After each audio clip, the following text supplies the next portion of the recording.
మట్టలాదివారం సందర్భంగా మనం చాలా సంవత్సరాలు బట్టి చాలా విషయాలు వింటూ ఉన్నాం. ప్రతి దాని నుంచి మనం నేర్చుకోవాలి, మార్చుకోవాలి. ఈ నేర్చుకోవటం మార్చుకోవటం లేకపోతే ఎక్కడేసిన గొంగలంటే అక్కడే ఉన్నాను కంబలు అన్నట్టుగా అదే జీవితం వెళ్ళిపోతుంటుంది అనమాట. దేవుని యొక్క ఉద్దేశం అది కాదు. మీరు ఫలించాలి, విస్తరించాలి, అభివృద్ధి చెందాలి. Amen, hallelujah. నాకు ఒక సహోదరి ఫోన్ చేశారు గోదావరి కన్ నుంచి. వచ్చారా సిస్టర్? Praise God. 30 years అయింది బ్రదర్ నేను దేవుని నమ్ముకుని. కానీ ఇప్పుడు ఎక్కడికి వెళ్ళినా వాక్యం అంత ఎలా ఉందంటే, ఏడండి కన్నీళ్ళు కార్చండి అంటే నా మనసుగా వాక్యాలు ఎక్కట్లేదు. అసలు దేవుని యొక్క ఉద్దేశం ఏంటి? ఇప్పుడే మనం విన్నాం, ఆయన ధనవంతుడు అయ్యిండి దరిద్రుడిగా వచ్చాడంట. ఎందుకని? మనం ధనవంతులు కావాలని. ఇప్పుడు ఆయన దరిద్రం అనిపించి మనం దరిద్రం అనిపించి, ఆయన శ్రమలు అనిపించి మన శ్రమలు అనిపిస్తే ఇంకేంటి? ఈ సత్యం తెలుసుకోలేకపోతున్నాం మనమంతా కూడా. కాబట్టి గుడ్ ఫ్రైడే రోజు మీరందరూ మంచి బట్టలు వేసుకుని చక్కగా హ్యాపీగా రండి, అంతేగాని కన్నీళ్ళు కార్చుకుంటూ రావాల్సినటువంటి అవసరం లేదు. ఎందుకంటే యేసుక్రీస్తు ప్రభువారు సిలువ వేయబడేప్పుడు 2000 సంవత్సరాలు అవుతుంది. ఇంకా ఇప్పుడు అక్కడ ఆయన లేడు. ఆయన ఇప్పుడు తండ్రి కుడి పార్శ్వం ముందు ఆసీనుడు అయ్యండి చాలా సంతోషంగా హ్యాపీగా ఉండి మనందరి కొరకు విజ్ఞాపన చేస్తూ ఉన్నాడు. సరే, ఈ యొక్క మట్టల ఆదివారంలో జరిగినటువంటి విషయాలు ఏంటంటే 4 ప్రాముఖ్యమైన విషయాలు ఉన్నాయి. వాటిని మనం ధ్యానం చేసుకుంటూ వెళ్దాం. హల్లెలూయా, హల్లెలూయా. నెంబర్ 1 ప్రవచనం, నెంబర్ 2 స్తుతి, నెంబర్ 3 దీనత్వం, నెంబర్ 4 పరలోకపు విజయం. ఈ యొక్క 4 విషయాలు నేను చెప్తూ ముందుకెళ్తాను. మరి మీరంతా కూడా శ్రద్ధగా వీటన్నిటిని రాసుకుంటే చాలా మంచిది. ప్రవచనం అంటే ఏంటంటే జరగబోయేదాన్ని ముందుగానే చెప్తారనమాట. ఈ ప్రవచనం ఏంటంటే ఆత్మలోకంలో జరుగుతుంది, ఆల్రెడీ జరిగిపోతుంది, కానీ భౌతికంగా అది జరగదు. ఫర్ ఎగ్జాంపుల్ యెషయా గారు ఏమంటాడంటే, ఏల అనగా మనకు శిశువు ఎక్కడ పుట్టాడు? మత్తయి సువార్తలో పుట్టాడు. ఆయన పుట్టినప్పుడు యెషయా గారు అసలు లేనే లేడు, గమనించాలి. కానీ ఏమన్నాడు? పుడతాడు అని చెప్పట్లేదు, ఆల్రెడీ పుట్టేశాడు అని చెప్తున్నాడు. అంటే ఆత్మలోకంలో జరగబోయేటువంటి విషయాన్ని ముందుగానే, ఇప్పుడు ఫర్ ఎగ్జాంపుల్ మనం అమెరికా వెళ్ళాలనుకోండి, మన మనసు వెళ్ళిపోతుంది. కానీ నిజంగా నువ్వు అమెరికా వెళ్ళాలంటే వీసా కావాలి, పాస్పోర్ట్ కావాలి, చెక్కింగ్ కావాలి, ఫ్లైట్ ఎక్కాలి, ఇదంతా చాలా పెద్ద ప్రాసెస్. ఇక్కడ ప్రవక్తలు ఏం చేసేవారంటే దేవునితో కనెక్షన్ ఉండటం వల్ల ఆత్మలోకంలోకి ముందే చూసేటువంటి వారు. అలాగే జకరియా కూడా ఒక ప్రవచనం చెప్తూ ఉన్నాడు. 9వ అధ్యాయం 9వ వచనం మనం చూసినట్లయితే అక్కడ ఏమని ఉన్నదంటే, జకరియా గ్రంథం 9వ అధ్యాయం 9వ వచనం మనం చదివినట్లయితే, సియోను నివాసులారా బహుగా సంతోషించుడి, యెరూషలేము నివాసులారా ఉల్లాసముగా ఉండుడి. నీ రాజు నీతిపరుడును రక్షణ గలవాడును దీనుడునై గాడిద పిల్లను ఎక్కి నీ యొద్దకు వచ్చుచున్నాడు. హల్లెలూయా, స్తోత్రం దేవా. సర్వోన్నతుడా, ఈరోజు యొక్క వాక్యపు వెలుగులో మమ్మల్ని నడిపించి బలపరిచి విత్తబడుచున్న వాక్యం వ్యర్థం కాకుండా ప్రతి హృదయంలో నాటబడి 100 పంట అనుగ్రహించమని యేసుక్రీస్తు నామములో ప్రార్థించి నమ్మి పొందుకుని ఉన్నాం తండ్రి, ఆమేన్. చాలా అద్భుతమైన విషయం. సియోను నివాసులారా ఏం చేయాలంట? సంతోషించమట్లేదు, ఈయన బహుగా సంతోషించాలి. నేను అందుకనే ప్రతిసారి కూడా ఒక మాట చెప్తాను. ఏమని చెప్తాను? చురుకుగా నుండుట గొప్ప భాగ్యము. హల్లెలూయా, హల్లెలూయా. గొప్ప భాగ్యం అంటండి. చురుకుగా ఉండాలి, సంతోషించాలి, బహుగా సంతోషించాలి. బహుగా సంతోషించడం అంటే ఎలా ఉంటుంది? నిన్ను ఎవరు చూసినా కూడా వాళ్ళలోకి ఆ సంతోషం ప్రవహించాలి. కనీసం ఈ రోజున చాలామంది సంతోషించడానికి సమయం లేదు అసలే, అంతా కూడా విచారమే. విచారంతో నిండిపోయింది అన్నమాట మొత్తం అంతా కూడా. ఇప్పుడు చూడండి, ఈ గది అంతా కూడా చీకటితో నిండిపోతే ఎలా ఉంటుంది? పొరపాటున వచ్చారని ఒకరినొకరు గుద్దుకుంటారు, ఒకరినొకరు తొక్కుకుంటారు, ఏదో జరుగుతుంది. అంధకార జీవితాలన్నీ కూడా అలాగ ఉంటాయి అన్నమాట. దారి తెన్ను ఉండదు, ఎటు పోతారు ఎక్కడికి పోతారు. కానీ అది వెలిగించబడిన వారి జీవితాలు చూడండి, సంతోషంగా ఉంటారు. ఖచ్చితంగా వెలుగులో మీ ముఖాలు కనిపిస్తాయి, మీరు ఎవరో ఏంటి తెలుస్తుంది, ఎక్కడేముందో అన్నీ కనిపిస్తాయి. వెలుగు సంబంధులుగా మీరు ఉండాలని చెప్పి దేవుని వాక్యం సెలవిస్తుంది. ఇక్కడ చాలా అద్భుతంగా అనిపించింది. మొట్టమొదటిగా ఏంటంటే ఇక్కడ ప్రవచనం చెప్పే ముందు ఆయన చెప్తున్నాడు, బహుగా సంతోషించుడే. హల్లెలూయా, హల్లెలూయా. ఎందుకనంట, యెరూషలేము నివాసులారా ఉల్లాసంగా ఉండడి. అబ్బా, ఇవన్నీ ఏంటంట, ఒకే తల్లికి పుట్టిన బిడ్డలు లాంటి వాళ్ళు అనమాట. సంతోషం అన్నా, ఉల్లాసం అన్నా, ఆనందం అన్నా, ఇవన్నీ ఏంటి, ఒకే బ్లడ్. చూడండి, ఉల్లాసంగా ఉండుడి, నీ రాజు నీతిపరుడును రక్షణ గలవారును దీనుడై నీ దగ్గరికి వస్తున్నాడు. గాడిద నెక్కి వస్తూ ఉన్నాడు, నీ దగ్గరికి వస్తూ ఉన్నాడు. అసలు ఇది ఆలోచించారు ఎప్పుడన్నాను? ఫర్ ఎగ్జాంపుల్, మీ ఇంటికి సీఎం గారు కారు వేసుకుని వస్తున్నారు. ఎలా ఉంటుంది అసలే? సడన్గా న్యూస్ వచ్చిందనమాట, ఆయన కొన్ని ఇల్లు దర్శించాలని ఆశ కలిగింది, లాటరీ వేసారు, లాటరీలో మీ నెంబర్ వచ్చిందనమాట. అంటే మీ ఆధార్ కార్డు నెంబర్ వచ్చింది. వెంటనే మీకు ఫోన్ వచ్చిందనమాట, సీఎం గారు కారు వేసుకుని మీ ఇంటికి వస్తున్నారు అంటే. ఇంకా అసలు మీకు ఎట్లా ఉంటుంది పరిస్థితి? అట్లాంటిది సీఎంలకు సీఎం, పిఎంలకు పిఎం, రాజులకు రాజు. అటువంటి ఆయన ఏం చేస్తున్నాడంట, గాడిద నెక్కి మీ అద్దకు వస్తున్నాడు అంటే వాళ్ళకి ఎలా ఉంటుంది కదా. యేసుక్రీస్తు ప్రభువు అప్పటికే ఫేమస్ అయిపోయాడు. ఎందుకంటే ఆయన తడితే స్వస్థత, ముడితే స్వస్థత, మాట్లాడితే స్వస్థత, నడిస్తే, అన్నీ కూడా అద్భుతాలు జరుగుతూ ఉన్నాయి. చూస్తూ ఉన్నారు వీళ్ళంతా కూడాను. చూస్తుంటుంటే అప్పటికి ఈ యొక్క యెరూషలేములో పస్కా పండుగ అనేటువంటి జరుగుతుంది, వారం రోజులు. ఆ పస్కా పండుగకి ఇలాగా మనకులాగా అనేక ప్రాంతాల నుంచి జనాలు, మన కాలనాటికి ఎలాగైతే కొన్ని వేరే వేరే రాష్ట్రాల నుంచి వస్తారు, అలాగా ఈ పస్కా పండుగకి యెరూషలేముకి అన్ని ప్రాంతాల నుంచి జనాలు వస్తారంట.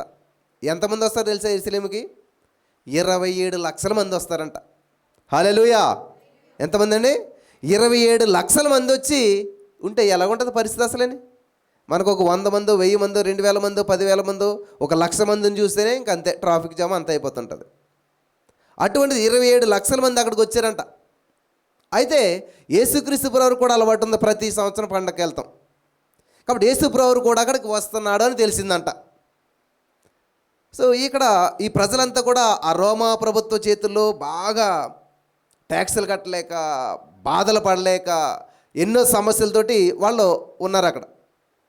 అయితే యేసుక్రీస్తు ప్రభువు వస్తున్నాడని తెలిసేసరికి వీళ్ళు ఏమనుకున్నారు, యేసు ప్రభువు ఆల్రెడీ మంచి ఫేమస్ పర్సన్ అని చెప్పి ఈ యొక్క యూదులంతా ఏమనుకున్నారు, ఈయన మనకు రాజుగా ఉంటే బాగుంటుంది. ఎందుకంటే ఆయన ముడితే స్వస్థత, తడితే స్వస్థత, ఆకలితో బాధపడుతున్న 5 రొట్టెలు అని చెప్పలే, ఇంకా 5,000 మందికి పంచి పెడుతున్నాడు. ఇటువంటి ఆయన రాజు ఉంటే మనకి ఖచ్చితంగా మన సమస్యలన్నీ పోతాయి, ఈ బంధకాలన్నీ విడిపోతాయి అని చెప్పి వాళ్ళు ఈ లోకానుసారంగా ఆలోచించారన్నమాట. మన జీవితం బాగుపడుతుంది, చక్కగా ఉంటుంది, సంతోషంగా ఉంటుంది అని చెప్పి ఈ లోక సమస్యల నుంచి విడుదల పొంది బాగుండొచ్చు, వీటి నుంచి విడిపించే రాజు ఆయన అనుకుని వాళ్ళు ఏం చేశారు, ఆనందంతో, ఆర్భాటంతో కేకలు వేస్తా, గొంతులు వేస్తూ ఉన్నారు. ఇక్కడ నెంబర్ 1 4 విషయాలు చెప్పాను నేను. నెంబర్ 1 ఏంటి? ప్రవచనం. నెంబర్ 2 స్తుతి. నెంబర్ 3 దీనత్వం. నెంబర్ 4 పరలోకపు విజయం. సో నెంబర్ 1 ఏంటంటే ఇక్కడ ప్రవచనం. ఎవరు చెప్తున్నారు ఇదంతాను? యెషయా భక్తుడు చెప్తున్నాడు. ఎక్కడ చెప్తున్నాడు? జకర్యా గారు చెప్తున్నారు. ఎక్కడ చెప్తున్నాడు? పాత నిబంధనలో కొన్ని 100 సంవత్సరాలకు ముందే ఈ విషయానంతా కూడా చెప్తూ ఉన్నాడు. దాన్నే నిరీక్షణ అంటారనమాట. మన జీవితంలో ఒక కార్యం జరుగుతున్నప్పుడు విశ్వసించడం వేరు. ఏ నిరీక్షణకు ఆధారం లేదు, కానీ అయినా కూడా నిరీక్షణ కలిగి ఉండాలి. ఎవరున్నారు అలాగా? అబ్రహాము గారు ఉన్నారు. అందుకని విశ్వాసులకు తండ్రి అయ్యాడు. నీకు పిల్లోడు పుడతాడో అని చెప్పాడు, కానీ ఇప్పుడు అదే మరి దేవుడు కార్యం చేస్తాడు ఎప్పుడంటే తగిన సమయం. ఎప్పుడు తగిన సమయం? అది నీవు తగిన విధంగా సిద్ధపడ్డప్పుడు అనమాట.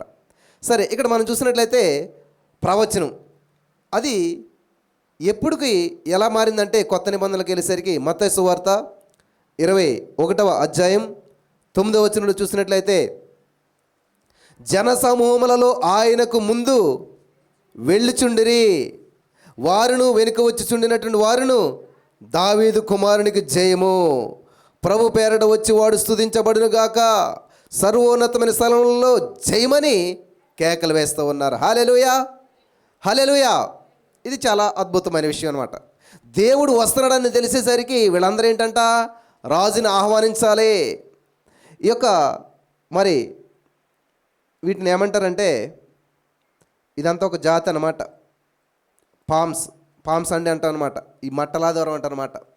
ఈ మట్టలంటే ఈ ఈత చెట్లు కానీ, ఈ అంజూరపు చెట్లు కానీ, ఇవన్నీ కూడా ఒక కోవకు చెందినటువంటివి. ఇది ఎందుకని పట్టుకుంటారంటే జయచూచకం అన్నమాట.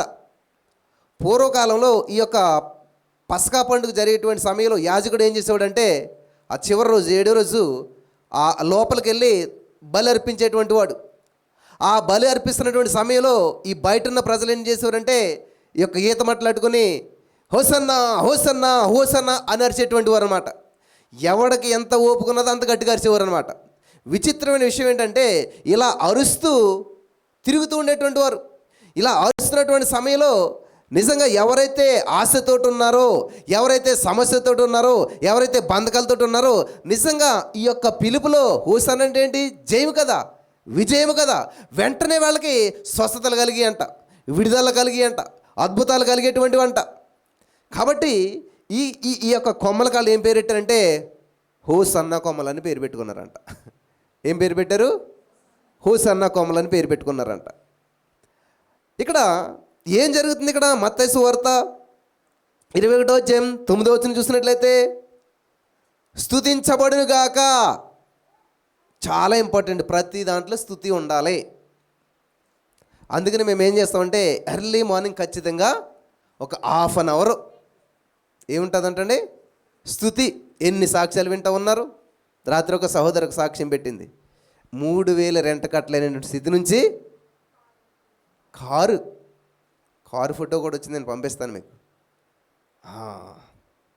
ఇలా చూస్తారు ఒకసారి, అంతే ఇడిచిపెట్టేస్తారు. అంతేగాని ఎందుకు నా సాక్షి మీ దగ్గరికి వచ్చింది? నీ విశ్వాసాన్ని రేకెత్తించడానికి. నేను అనగా నీ దేవుడని యెహోవాను, అందరికీ ఉపకారిని, కొందరికి కాదు. యేసుక్రీస్తు అందరికీ ప్రభువు. వాళ్ళకి చేశాడంటే ఖచ్చితంగా నాకు చేస్తాడు. వాళ్ళని హెచ్చించాడంటే ఖచ్చితంగా నన్ను హెచ్చిస్తాడు. నేను అబ్రహాము సంతానాన్ని. ఆమేన్. కాబట్టి నువ్వు స్వతంత్రించుకోవాలి. దేవుడు నీకు కావాల్సిన సర్వ సమృద్ధిని ఆల్రెడీ ఇచ్చేశాడు. నువ్వు అడుక్కోవాల్సిన అవసరం లేనే లేదు. Hallelujah. You are not a beggar. నువ్వు ఒక అడుక్కునే వ్యక్తివి కాదు. మరి ఎవరు? You are son of God. I'm child of God. నేను దేవుని బిడ్డను. ఈ సత్యం నీకు తెలిస్తే నువ్వు స్వతంత్రాలుగా జీవిస్తావు. హల్లెలూయా, హల్లెలూయా. యేసయ్య పొందిన దెబ్బలతో నీకు ఆల్రెడీ స్వస్థత చెందిన సత్యం నీకు తెలిస్తే ఆరోగ్యం నీ దారి చేరదు, అనారోగ్యం నీ దారి చేరదు ఇంకా. ఆమేన్. నాకు ఎన్నిసార్లు చెప్పిన ఈ సాక్ష్యం మళ్ళీ చెప్పాలనిపిస్తుంది. రీసెంట్గానే మంచిర్యాల వెళ్ళాం మేమంతా కూడా టీమ్గాని. చిన్న గృహగూడిక జరిగింది అక్కడ, కానీ నేను వస్తానని తెలిసి చాలామంది వచ్చారు. అలాగే ఒక సహోదరు వచ్చింది, చాలా పెద్ద సమస్య. 20 సంవత్సరాలు బట్టి అంట బ్లడ్ మోషన్స్ అవుతున్నాయి అంట ఆవిడకి. అంతే రోజు లాస్ట్ టైంకి ఏమైందంట? సత్యము తెలుసుకున్నదంట. హల్లెలూయా. ఏంటా సత్యం అంటే, ఈ సమస్యకి 2000 సంవత్సరాల క్రితమే వెల చెల్లించేశాడు నా యేసయ్య. గలతీ 3:13 ప్రకారము ధర్మశాస్త్ర సంబంధమైన ప్రతి శాపం నుంచి ఆయన నన్ను విమోచించేశాడు. హల్లెలూయా. ఎప్పుడైతే సత్యం తెలుసుకుందో రోగం కాస్త అమ్మో వెలుగొచ్చాక చీకటికి, రోగానికి, తలపోటుకి, ఏ సమస్యకి మనలో ఉండే అవకాశం లేనే లేదు. అది నీ దగ్గర కాపురం చేస్తుందంటే అర్థం ఏంటంటే ఇల్లీగల్. అంతే కదమ్మా. ఆల్రెడీ మీకు పెళ్ళి అయింది, మీ ఆయన గారు ఇంకొక ఆవిడతో ఏదో మాట్లాడుతున్నాడు, ఏదో ఏదో చేస్తున్నాడు, దాన్ని ఏమంటారు? అయ్యా మా ఆయన గారు ఇల్లీగల్ ఎఫ్ఐఆర్ ఉన్నది అంటే అక్రమ సంబంధం. కాబట్టి నీలో రోగం నివసించడం అక్రమం, ఇల్లీగల్. మరి ఏం చేయాలి? కోర్టుకి వెళ్తాం అన్నమాట. మనం కోర్టుకి వెళ్ళి ఏం చేస్తాం? న్యాయం చేయండి. కోర్టు ఏంటి? దేవుని వాక్యమే సత్యం. ఆ సత్యాన్ని నువ్వు తెలుసుకున్న రోజున నేను తెలుసుకున్నాను అనమాట. నేను అనుకున్నాను, ఓహ్ ఇది లీగలేనేమో, బాడీలో హీట్ ఎక్కువ వేస్తుంది, లేకపోతే చికెన్ ఎక్కువ తింటే వస్తుంది, లేకపోతే నిద్ర లేకపోతే వస్తుంది అని అనుకుని నేను సరే అలాగే ఉండని చెప్పి బుజ్జగిస్తూ వచ్చాను రోగాన్ని చాలా కాలం. తర్వాత గలతీ 3:13 చదివి 1 Pétరు 2:24 చదివి ఇవన్నీ చూస్తే అరే 2000 సంవత్సరాల క్రితం నా ఏసీ అన్నీ చేసేస్తే మరి ఎందుకు నేను అనుభవించాలి అనే సత్యం నాకు తెలిసాక అప్పుడు పోరాటం చేశాను అనమాట. ఇది ఇల్లీగల్, నీకు నాలో స్థానం లేదు అని చెప్పి ఎప్పుడైతే సత్యాన్ని తెలుసుకుని ప్రకటించడం మొదలుపెట్టానో సర్దుకుని పోయిందనమాట. హల్లెలూయా. నీకు సత్యం తెలియనంత కాలం అది నీలో సర్దుబాటు అవుతూనే వస్తుంది. ఎప్పుడైతే నువ్వు సత్యం తెలుసుకున్నావో అది సర్దుకుంటుంది. హల్లెలూయా, హల్లెలూయా. కాబట్టి ఇక్కడ ఏం కలుగుతుందంటే స్తుతి కలుగును గాక. స్తుతి నీ స్థితిని మారుస్తుంది, స్తుతి నీ పరిస్థితిని మారుస్తుంది, స్తుతి నీ జీవితాన్ని జరగదు అనుకున్న దాన్ని జరిగేలా చేస్తుంది, అవ్వదు అనుకున్న దాన్ని అయ్యేలా చేస్తుంది. ఆమేన్. ఖచ్చితంగా ఇంటికి వెళ్ళి వినండి ఆ సాక్ష్యం. ఏమన్నది? 3000 రెంట్ కట్టలేని స్థితి నుంచి అన్నీ ఓను. చాలా క్లియర్గా చెప్పింది సహోదరి, వినండి. మీకులాగా చక్కగా దేవుని సందికి రావడానికి అవకాశం లేదు. ఇంట్లో చాలా ఇబ్బందులు, కానీ ఇంటిలోనే ఉండి ప్రతి మాట వింటూ ప్రతిదాన్ని పట్టుకుని ఎలా పలకాలి, అరే నేను ఇన్నాళ్ళు అడుక్కున్నాను, ఇలా కాదా ప్రార్థన, ఓహ్ ఇట్లా చేయలా, ఓహ్ ఇలా స్తుతి చేయలే, ప్రతి పాయింట్ పట్టుకుని చేయగా ఏమైంది తెలుసా? పరిస్థితులన్నీ రివర్స్ అయిపోయినాయి. హల్లెలూయా, హల్లెలూయా. గాడిదని చూసి ఎవడన్నా స్వాగతం చెప్తాడా? గాడిదని చూసి ఎవడన్నా గౌరవిస్తాడా? కానీ ఆ గాడిద వస్తుందని చెప్పంట అందరూ బట్టలు వేస్తూ ఉన్నారంట. బట్టలు దేనికి సాదృశ్యం తెలుసా? గౌరవానికి, గొప్పతనానికి. కాబట్టి వాళ్ళకు ఉన్నటువంటి గౌరవాన్ని, గొప్పతనాన్ని తీసంట గాడిద కాళ్ళ కింద వేసేసారంట. ఎందుకు వేసారంటారు అలాగా? ఆ గాడిద మీద యేసయ్య ఉన్నాడు కాబట్టి. హల్లెలూయా, హల్లెలూయా. ఈ గాడిద పిల్లంట ఇంటికి వెళ్ళాకంట, అంటే గాడిదకి మాటలేస్తా ఎలా ఉంటాయని ఒక కవి రాశాడనమాట. అలా అమ్ముతుంటుందంట, అమ్మా అస్సలు నేను అలా అడుగు పెట్టకముందే ఎన్ని బట్టలు వేసారు తెలుసా, పట్టు వస్త్రాలు వేసారు తెలుసా, అస్సలు నన్ను ఎంత గౌరవించారు అనుకుంటున్న వాళ్ళు. చాలా ఆశ్చర్యం వేసిందాక అసలేని. నేను ఎప్పుడు ఇలా చూడలేదు అసలేని. ఎప్పుడు మనం మురుగుంటల్లో నడతాం, అక్కడిక్కడ నడతాం, మన మీద చాలా భారాలు మోసుకుని వెళ్తాం చూసాం. కానీ ఈరోజు సడన్గా నా మీద ఎందుకు అంత ప్రేమ పుట్టుకొచ్చేసిందో, నన్ను ఎందుకు అంత గౌరవించేశారో, అసలు కాలు కింద పెట్టనివ్వలేదు అసలేని. ఆ తాటి మట్టలు అవ్వ పట్టుకుని అందరూ గొంతులేస్తూ ఉన్నారు. నాకు ఫ్యాన్ వేసి ఉన్నారు. ఎంత గౌరవించేశారు ఈరోజు, నాకు అర్థం అవ్వట్లేదని అంటే, నీకు విషయం అర్థం అవ్వలేదు. ఇంతకని నీకు బట్టలు ఇవన్నీ నీకోసం వేశారు అనుకుంటున్నావా? కాదు కాదు కాదు. నీ మీద ఎవరు కూర్చున్నారు? యేసయ్య కూర్చున్నాడు. కాబట్టి యేసయ్యని మోసుకుని వెళ్తున్నావు కాబట్టి, యేసయ్యని తీసుకుని వెళ్తున్నావు కాబట్టి అందుకు నీకు అంత గౌరవం. హల్లెలూయా, హల్లెలూయా. నేను 2010 సంవత్సరంలో మరి ఇదే రోడ్లు కన్నా తిరిగివ్వండి, ఇలాగ వెళ్ళివ్వండి. అస్సలు పక్క వాళ్ళు కూడా పట్టించుకునే వాళ్ళు కాదు.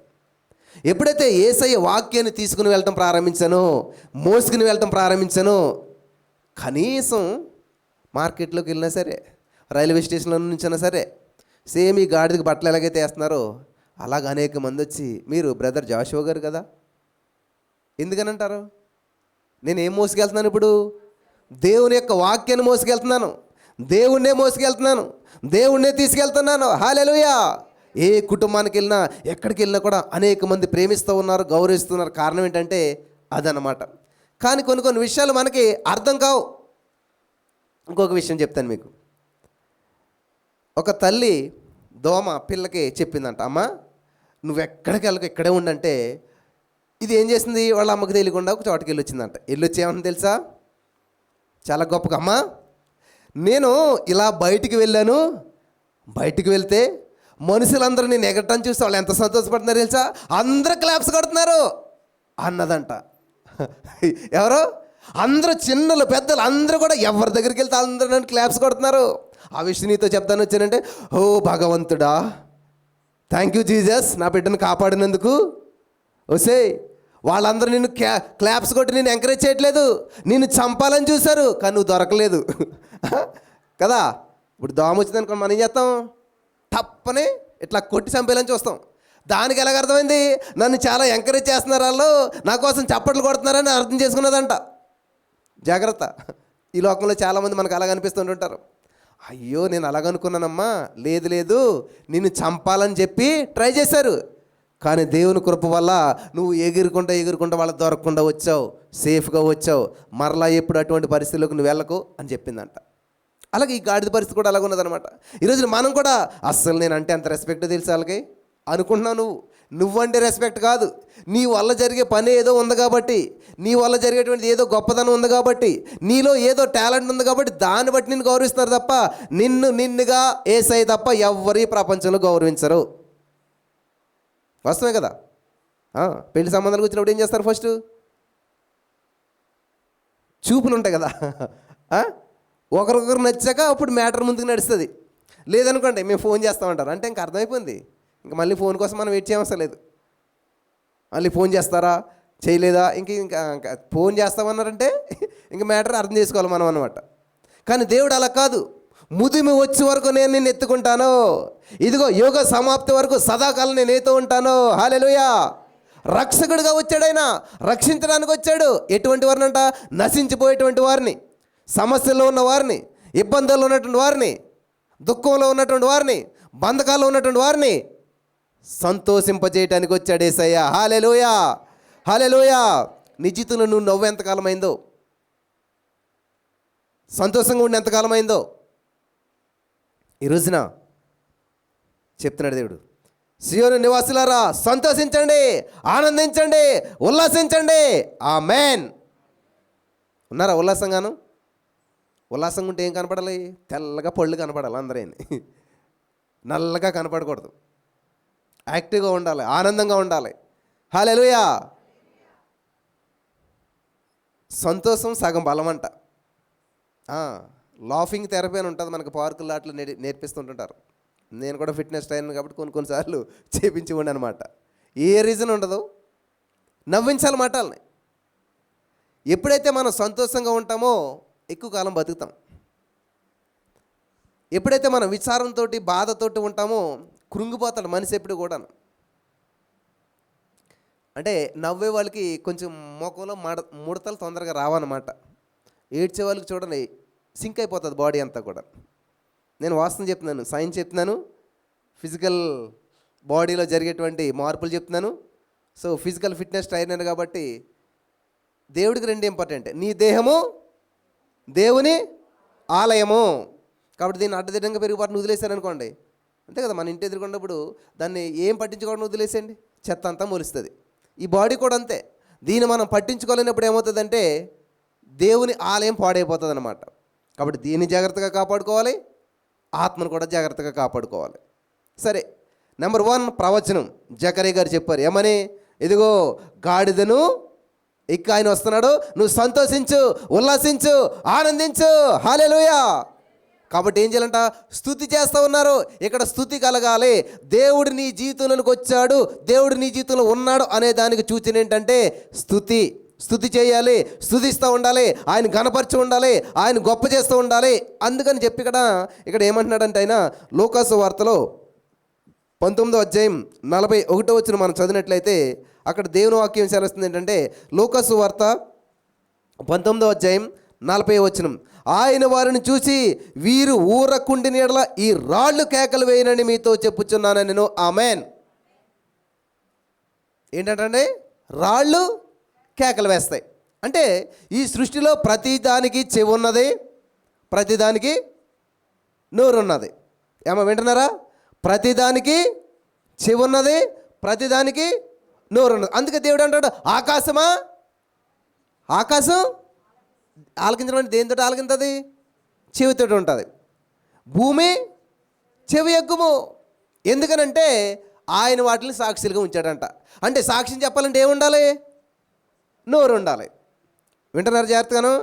కాబట్టి మీరు ఏమనుకుంటారు? ఎవరు చూడలేదు అనుకుంటారు. ఆకాశం, భూమి ఆయనకి సాక్ష్యాలు అనమాట. అంటే వినాలి, చెప్పాలి. అంటే మరి చూడవా? ఖచ్చితంగా ఇవన్నీ పనిచేస్తాయి. ప్రతిదీని జాగ్రత్తగా మీరు వినాలి.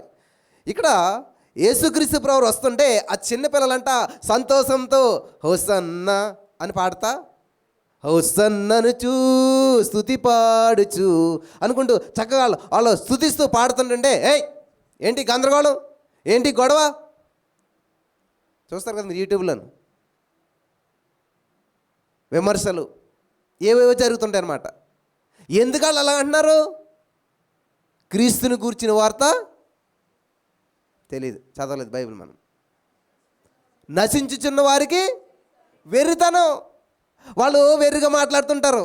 నాకు అర్థమవుతుంది అనమాట, వాక్యం గుర్తుంది నేను. ఏంటంట? నశించుచున్న వారికి ఇది, ఓహో వీళ్ళ ఆరోకం అన్నమాట అయితేని. అందుకే వాళ్ళకి ఎలాగుంది. మరి మనకు చదవండి వచ్చును. క్రీస్తుని గూర్చిన వార్త నశించుచున్న వారికి వెర్రితనము. ఏంటది? మనకంటది దేవుని శక్తి అన్నదే. హల్లెలూయా. కాబట్టి ఈ రోజున దేవుని యొక్క వాక్యం వెళ్ళడగుతున్నప్పుడు అది నీకు శక్తి వచ్చి, బలం వచ్చి, మరి ఆరోగ్యం వచ్చి, నువ్వు శక్తిమంతుడిగా జీవిస్తే అది నువ్వు దేవుని యొక్క వాక్యాన్ని కనెక్ట్ అయినట్టు. లేదు దాన్ని విమర్శిస్తూ ఉన్నావు, ఏంటో అనుకుంటున్నావు అంటే ఖచ్చితంగా నువ్వు ఎక్కడున్నావంట. సామెతల కింద ఒక మాట ఉంటుంది, నాశనానికి ముందడుగు గర్వం అనుకోండి, వెనకడుగు నాశనం. చాలామంది గర్వపడుతుంటారు అన్నమాట. వినయ మనసుకులు ధన్యులు వారు ఘనతను స్వతంత్రించుకుంటారు. అన్నీ ఉన్నాక అనిగమనిగి ఉంటుందంట. ఏమీ లేనాకు ఎగిరెగిరి పడుతుంది. ఇప్పుడంటే పేపర్ ప్లేట్లు అవి వచ్చే భోజనాలకి. మా చిన్నప్పుడు ఏం చేసేవారంటే విస్తరాకులు, ఏమంటారంటే అట్టాకులు వేసేవారు అనమాట. వేసి ఈ ఫ్యాన్లు ఇవన్నీ ఇప్పుడు వచ్చేప్పటికి గాలి బాగా వేసేది అనమాట. ఇప్పుడు ఏమంటారు, మనకి బఫే సిస్టమ్ వచ్చింది అంతాను. అప్పుడు బఫే కాదు, ఏమీ కాదన్నమాట. పెద్ద టెంట్ వేసేవారు, కుర్చీలు వేసేవారు అన్నమాట. సో ఈ బల్ల మీద అట్టాకులు వేస్తే గాలికి ఎగిరి వెళ్ళిపోతుండే అనమాట. వాటిని ఎగిరి వెళ్ళిపోకుండా మేము పట్టుకునేవాళ్ళు. ఎంతసేపటి వరకును అందులో రైస్ వేసి, స్వీట్ వేసి, ఇవన్నీ వేసాక అప్పుడు వదిలేవాళ్ళు అన్నమాట. ఇంకా అన్ని దాంట్లో నిండిపోయి కాబట్టి అసలు కదిలిది కాదు అది. అలాగే ఎవరైతే దేవుని వాక్యం చేత నింపబడతారో, దేవుని యొక్క ఆత్మ చేత నింపబడతారో వాళ్ళ కదలరు, మెదలరు, ఎగరరు. ఎగిరిపడుతున్నారు చాలామంది చిన్నది మాట అంటే ఏమీ లేదని అర్థం. అలాగే ఈ లోకంలో చాలామంది ఎగురుతూ ఉంటుంటారు. ఏమీ లేనుడు అనుకోవాలి మనం, అంతేగాని వాళ్ళని బట్టి మనం ఏదో ఊహించుకోవద్దు. ఏమీ లేనుడు ఎగురుతూ ఉంటాడు. అన్నీ ఉన్నాడు ఏం చేస్తాడు? అనగి మనగి ఉంటాడనమాట. హల్లెలూయా, హల్లెలూయా. కాబట్టి ఇక్కడ స్తుతి చేస్తూ ఉన్నారు. వాళ్ళని అడ్డగిస్తుంటే దేవుడు అన్నది తెలుసా, వీళ్ళు స్తుతించకపోతే ఈ రాళ్ళు నన్ను స్తుతిస్తాయి. ఆమేన్. దేవుడు ఏమైనా చేయగలుగుతాడు, ఎలాగైనా చేయగలుగుతాడు, ఎప్పుడైనా చేయగలుగుతాడు. మంచిది. మరి నీ జీవితంలో ఏం చేశాడు? పాడుతూనే ఉన్నారు, ఏమైనా చేయగలరా, ఏమైనా చేయగలరా అని. అడిగితే నేను వెళ్ళి ఏమైనా చేశాడంటే పాడుతూనే ఉన్నా మేము ఇంకాను. మరి ఎప్పుడు చేస్తాడు? ఏమో, ఏమైనా చేస్తాడు. ఏమైనా చేయగలడు కాదు, ఏమి చేయాలో అది చేసేసాడు ఏసయ్య. ఏది కావాలో చేసేసాడు. ఇంకేం చేయాలి చెప్పండి? నీకు ఆరోగ్యం కావాలా? 2000 సంవత్సరాల క్రితమే దెబ్బలు తినేవాడు ఆయన. నీకు డబ్బులు కావాలా? ఆయన ధనవంతుడయ్యండి ఈ లోకానికి. మరి ఇవన్నీ ఎప్పుడు చేశాడు? 2000 సంవత్సరాల క్రితం. మరి నువ్వు ఎక్కడో ఏమైనా చేస్తాడు, ఏమైనా చేస్తాడు. ఇంకేం చేయాలి అసలేని? యోహాను సువార్త 17:4 చూసినట్లయితే యేసు ప్రభువు ఒక ప్రార్థన చేస్తున్నాడు. తండ్రి, ఈ భూలోకమందు నీవు నాకు అప్పగించిన పనిని పరిపూర్ణంగా నేను చేసి ముగించేశాను, నెరవేర్చేశాను. ఆమేన్. అంత స్పష్టంగా దేవుడు చెప్తుంటే మళ్ళీ మనం పాడతాం, మళ్ళీ మనం చెప్తూ ఉంటాం అన్నమాట. దేవా నువ్వు చేయవలసిందే, నువ్వు ఇవ్వవలసిందే, చెయ్యి దేవా, ఏదో ఒకటి చెయ్యి దేవా. ఏం చేయాలి ఇంకా చెప్పండి? పోనీ ఏమన్నా దేవుడైనా కంగారులో సగం పని వదిలి పెట్టి వెళ్ళిపోడా? పోనీ ఏమైనా మర్చిపోయి వెళ్ళిపోడా? మరి నాకు అందరి ప్రార్థనలు అలాగనిపిస్తుంటాయి ఎందుకో కానీ. అస్సలు కన్నీళ్ళు కార్చేసి కింద పడి దొల్లేసి దేవా చేయదేవా ఇదేవా అంటారు. నేను వెళ్ళాలని ఆ చుట్టు పట్టుకుని లేపి ఇలాగా ఇంకేం చేయాలి, ఇంకేం ఇవ్వాలి అని అడగాలనిపిస్తుంది అన్నమాట. ఎందుకంటే పోనీ దేవుడు ఏమైనా చేయవలసింది, ఇవ్వాల్సింది ఏమైనా ఉందంటే అన్నీ చేసి అక్కడ పెట్టాడు. ఫర్ ఎగ్జాంపుల్, మీరు మీ అమ్మగారి ఇంటికి వెళ్ళారనుకుందారు. ఆల్రెడీ మీరు వస్తున్నారని తెలిసి అమ్మగారు ఏం చేశారు, మంచి టేబుల్ మీద స్వీట్లు, హాట్లు, బూర్లు అన్నీ పలవన్నీ పెట్టేసి అక్కడ కూర్చున్నది. మీరు వెళ్ళి అంటే అక్కడ కూర్చుని ఒకటిలోనే అమ్మ నాకు చాలా ఆకలిగా ఉంది, కనీసం నేను వస్తాను కదా, నాకేం చేస్తావు నువ్వు, ఏదైనా చెయ్యి అని చెప్పి మీరు అక్కడ కింద పడి దొలుతున్నారనుకోండి. అప్పుడు ఏం చేస్తుంది మీ అమ్మగారు? చాచి ఒక లెంపగా వేసి జుట్టు పట్టుకుని లోపలికి తీసుకుని వెళ్ళి ఆ టేబుల్ దగ్గర కూర్చోబెట్టి, చూడు ఆల్రెడీ నువ్వు వస్తావని నాకు తెలుసు, నువ్వు వస్తావని తెలిసే ముందు ఆల్రెడీ ప్రిపేర్ చేసి పెట్టాను, కాబట్టి హ్యాండ్ వాష్ చేసుకుని శుభ్రంగా తిని తృప్తి చెందు. ఇంకా నేను చేయవలసింది ఏమీ లేదు, నువ్వు చేయవలసింది ఉంది, నువ్వు తినవలసింది ఉంది అంటారా లేదా? అదే జరుగుతుంది కదా. మరి అదే జరుగుతుంది ఇక్కడ. చాలామంది ఇంకా ఏంటంటే ఫ్యూచర్లో జీవిస్తూ ఉన్నారు, ఫాస్ట్లోకి రావట్లేదు. దేవుడు ఏం చేశారు? అంత ఫాస్ట్ హ్యాండ్స్, అంత అయిపోయింది. దేవుడు చేయవలసింది ఇవ్వాల్సింది అంత అయిపోయింది. అది చూసినటువంటి జకరియా గారు చెప్తున్నాడు అనమాట, మీరు సంతోషించవలసిందే. ఎప్పుడు సంతోషించారో చెప్పండి జనాలు. క్రికెట్లో ఉన్నారు, అదే క్రికెట్ మనకు జరుగుతుంటుంది కదా, స్టేడియం వాళ్ళందరూ కూడా కూర్చున్న వాళ్ళందరూ పైకి లేచి అరుస్తున్నారు. ఎప్పుడు? 6 కొట్టినప్పుడా? 6 కొడతాడానా? 6 కొట్టాకే లెగిస్తారు. లెగిసి ఏం చేస్తారు? మరి ఇక్కడ దేవుడు ఏం చెప్తున్నాడు? మీరు ఉత్సాహించండి, ఉల్లసించండి. ఎప్పుడు? ఆయన వచ్చాక కాదు, ఆల్రెడీ వచ్చేసాడు. హల్లెలూయా. 2000 సంవత్సరాల క్రితం యేసయ్య వచ్చాడు, నీకు కావాల్సింది ఇచ్చాడు. ఈ సత్యం నువ్వు తెలుసుకుంటే ఏం చేస్తావు? ప్రతిరోజు గొంతులు వేస్తే లేస్తావు. హల్లెలూయా. 3 అయిందా, ఇంకొక అరగంట పడుకుని లేద్దాంలే. 3:30 అయిందా, 4ంటికి లేద్దాంలే. మరి ఇప్పుడు ఉన్నాయి లేవు అలారాలు, ఇప్పుడు అన్నీ ఫోన్లు కదా, ఎట్లా స్నూజ్ స్నూజ్ స్నూజ్ చేస్తుంటుంటారు. అప్పుడు మాకు అలారాలు ఏంటంటే వెనకాల క్యాప్ ఉంటుంది, పైకి లేపాలన్నమాట. దాని మీద దెబ్బ కొట్టామనుకోండి ఆగిపోతుంది. దాని నెత్తి మీద ఒక తలకాయ మీద దెబ్బ కొట్టినట్టు అనమాట. అట్లా చాలామంది, అందుకే నేను కొటేషన్ రాసి పెట్టుకున్నాను, మంచాన్ని మొత్తిని జయించిన వాళ్ళు దేన్ని కూడా జయించలేరు. దేవుడు నాకు ఆ విషయంలో చాలా కృప చూపించాడు. నేను గొప్ప అని చెప్పట్లేదు, ఎందుకంటే ఏ టైం పడుకున్నా కానీ ఖచ్చితంగా ఎర్లీ మార్నింగ్ లేవటానికి దేవుడు కృప చూపిస్తున్నాడు. దేవుడి కృపలేంది మనం ఏం చేయలేం. చాలా సమయం అవుతుంది, నేను ముందుకెళ్తాను. ఇక్కడ నెంబర్ 1 ప్రవచనం, నెంబర్ 2 స్తుతి, 3వది ఏంటంటే దీనత్వం. ఫిలిప్పీయులకు రాసిన పత్రిక 2వ అధ్యాయం 8వ వచనం మనం చదివినట్లయితే, ఫిలిప్పీయులకు రాసిన పత్రిక 2వ అధ్యాయం 8వ వచనం, మరియు ఆయన ఆకారమందు మనుషుడిగా కనబడి మరణము పొందినంతగా, అనగా సిలువ మరణం పొందినంతగా విధేయత చూపినవాడై తనను తాను తగ్గించుకొనెను. హల్లెలూయా. విధేయత చూపినవాడై తనను తాను తగ్గించుకొనెను. కుర్చీలన్నీ ఫెయిల్ అయిపోయి కూర్చోవాలి కింద. ఎలాగుంటుంది? అసలు నేను కట్టుకున్న చీర కాస్ట్ ఎంత తెలుసా మీకు? కింద కూర్చుంటే నా చీర సంగతి ఏంటి చూసారా? నిజంగా నువ్వు దేవుని నిమిత్తం దేన్నైనా ఒకేలా చీర చిరిగిపోయింది అనుకో, పేతురు గారు అడిగేస్తాడు ఇలాగే, మీకు లాంటి ఆయన, ప్రభువా నువ్వు రమ్మన్నా వచ్చేసాం, నువ్వు చెప్తున్నావు పని చేస్తున్నాం, మరి మా పరింటే మాకేంటి? నిజం మనకులంటాడు పేతురు గారు కదా. అడిగేశాడు అనమాట. అడిగేస్తే దేవుడు ఏం చెప్పాడు? మాట్లాడు కూర్చున్నాడా? చెప్పాడు ఆయన, పేతురు నా నిమిత్తం తల్లినైనను చెల్లినైనను భార్యనైనను ఆస్తినైనా దేనైనా వదిలేసుకుంటే ఏమవుతుందంట? రెట్టింపు పొందుకుంటావు. ఎక్కడ? పరలోకంలోనా? ఇహమందును పరమందును. హల్లెలూయా.